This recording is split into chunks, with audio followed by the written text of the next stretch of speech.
Suïssa és bona si la bossa sona. Dius que el nostre amor va ser com un infant, que dones el teu cor els dies que vindran, perdut i sense nord mirall de coses velles.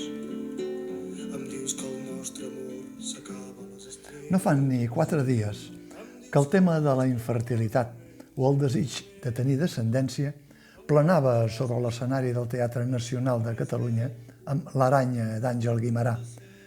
I torna a aparèixer aquesta vegada al Teatre Borràs de la mà de la dramaturga Lucía Carballol, que va estrenar la versió original Las Bárbaras a Madrid el 2019, dirigida per Carol López. La qüestió de fons d'aquesta versió catalana, o més ben dit, d'aquesta versió bilingüe catalano-espanyola, que dirigeix ara l'actor David Selves, fa patxoc en coincidir amb la preocupació aranyivola de Guimerà de fa un segle. Qüestió universal, doncs, la de la descendència, per a la qual el temps no passa mai. David Selves ha creat una versió lúdica amb tints de discoteca de fa 50 anys i posant l'èmfasi en les 3 protagonistes de l'obra, 3 dones que han arribat als 65 anys, aquella edat mítica en què els avantpassats es jubilaven feliçment, i que miren enrere sobre el que ha estat o no ha estat la seva vida.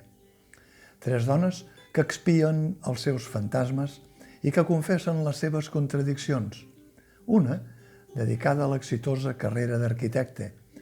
Una altra, que ha sacrificat la seva carrera artística musical per dedicar-se al marit i als fills.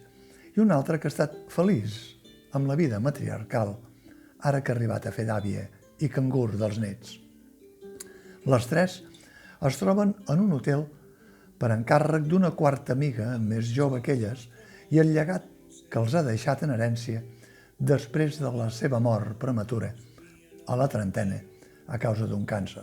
Un llegat del qual n'és només coneixedora una de les 3. Un recurs dramatúrgic que serveix de justificació, de fet, per gratar en les inquietuds de cadascuna d'elles.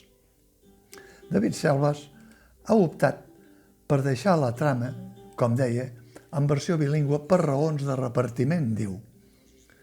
La presència de l'actriu Maria Pujalte fa que el seu personatge s'expressi en espanyol, mentre les altres dues, l'actriu Cristina Plazas i l'actriu Francesca Piñón, ho fan en català. La síndrome del cinema català lingüísticament poti-poti ja es veu que no passa de llarg tampoc pel cel del teatre. Em pregunto que, si per atzar l'obra s'hagués estrenat en català i, per atzar també, arribés a Madrid, per raons de repartiment, hauria mantingut un dels personatges en aquesta llengua? Les productores La Brutal i Vitó tenen la resposta.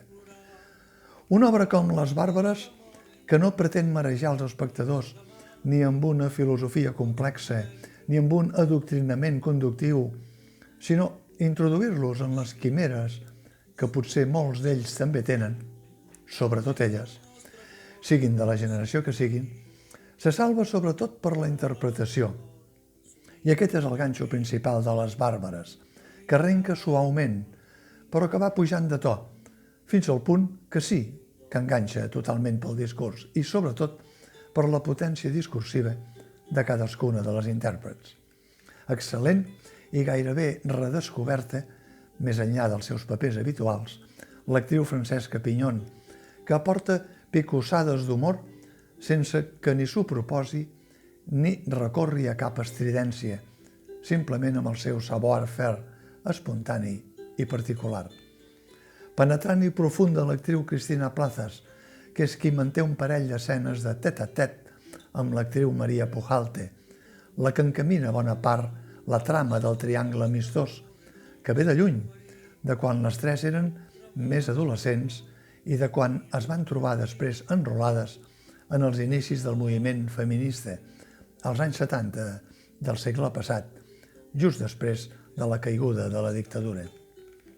La posada en escena de Les Bàrbares, que manté en part l'ambientació de l'estructura escenogràfica original de la versió estrenada fa 5 anys a Madrid, té l'atractiu d'un subtil acompanyament musical en directe de la cantant i aquí també actriu Berta Cartacós, personatge que representa el fantasma de la Bàrbara i que versiona delicadament tant amb la veu com amb arranjaments molt suggerents al teclat algunes de les peces de fa 40 anys, com Yo no soy esa, de Mari Trini, o Me olvidé de vivir, de Julio Iglesias, amb passatges musicals que perfilen allò que el diàleg de les 3 protagonistes ha posat sobre el tresillo del vestíbul de l'hotel que, ironies d'autoria, es diu Hotel Joventut.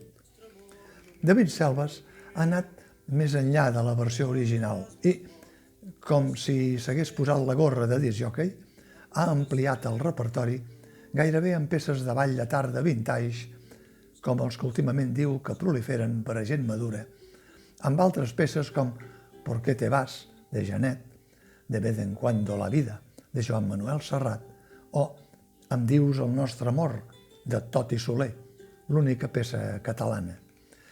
Però que ningú no cregui que Les Bàrbares és un espectacle que s'enfonsa en la nostàlgia. Gens en absolut. El discurs és molt propi del segle XXI, carregat d'empoderament femení, amb l'avantatge que ni s'imposa ni es radicalitza en cap moment, només exposant-lo i deixant-lo a l'abast de l'auditori, tant que quan la colla a l'escenari es marca un final descarat amb pas de ball de pista de disco, al personal de la platea no li costa gens d'afegir-s'hi repicant de mans per seguir el ritme. Ah, per cert, i la fertilitat, doncs? I el desig de ser mare i el miratge fantasiós d'arribar-hi passats els 60? Això ho explicarà el personatge de l'arquitecte, el de l'actriu Cristina Plazas. Diguem només, sense desvelar res, que Suïssa és bona si la bossa sona.